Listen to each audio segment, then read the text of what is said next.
Peoples party کے ساتھ P D M کی 11 جماعتیں ہیں، لیکن اندرون خانہ جو ان کو حمایت مل رہی ہے اس میں سب سے بڑا نام ہے وہ لیا جا رہا ہے جہانگیر ترین کا، اور جہانگیر ترین کا نام 2 الگ الگ بنیادوں پہ لیا جا رہا ہے۔ ایک تو عمران خان نے جس طرح اقتدار میں آ کے اپنے پرانے ساتھی سے بے وفائی کی ہے وہ الگ بات ہے، ان کے خلاف انکوائری بٹھائی گئی، ان کے خلاف تحقیقات شروع ہوئی مختلف کیسز میں، جیسے کہ نام تقریباً ان کا لیا جا رہا تھا اور شوگر مافیا کے طور پہ ان کو مشہور کیا گیا۔ بہرحال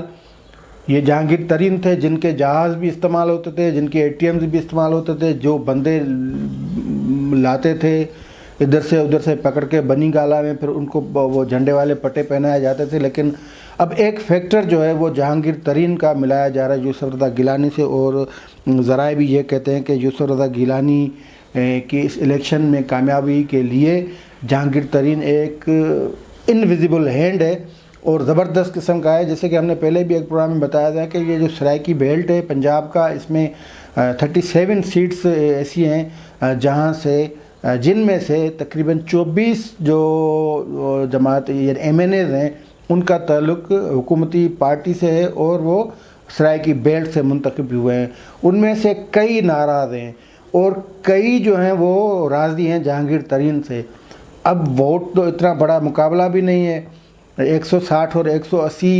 یعنی اسمبلی کا جو فگر ہم دیکھ لیں تو یہ لگ بھگ 180 ووٹ حکومت کے پاس ہیں، 160 یا 62 وہ اپوزیشن کے پاس ہیں۔ تو مقابلہ جب ہوگا تو یہ 22 ووٹوں میں 12 ووٹوں کا ہے۔ 12 ووٹ اگر یوسف رضا گیلانی کو زیادہ مل جاتے ہیں تو یوسف رضا گیلانی حفیظ شیخ کو ہرا سکتے ہیں۔ تو پہلی کامیابی نامزدگی کاغذاتوں کی جو منظوری ہے وہ ہوئی ہے یوسف رضا گیلانی کو، اور پہلی شکست یہ حکومت کو ہوئی ہے کیونکہ حکومت بڑے دعوے کر رہی تھی کہ یوسف رضا گیلانی نااہل ہو جائیں گے، انہوں نے یہ کیا وہ کیا، لیکن جو ریٹرننگ آفیسر ہیں وہ ظفر اقبال حسین وہ اپنے فیصلے میں لکھتے ہیں کہ جو کیسز نیب کیسز کا حوالہ دیا گیا تھا وہ کیسز پینڈنگ میں ہیں، تو کسی امیدوار کو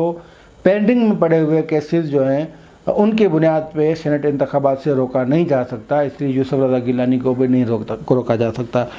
جہاں تک یوسف رضا گیلانی کو سپریم کورٹ کی سزا کے بعد جو نااہلی کی مدت تھی اس حوالے سے کیس ہے، تو اس میں ریٹرننگ آفیسر نے لکھا ہے کہ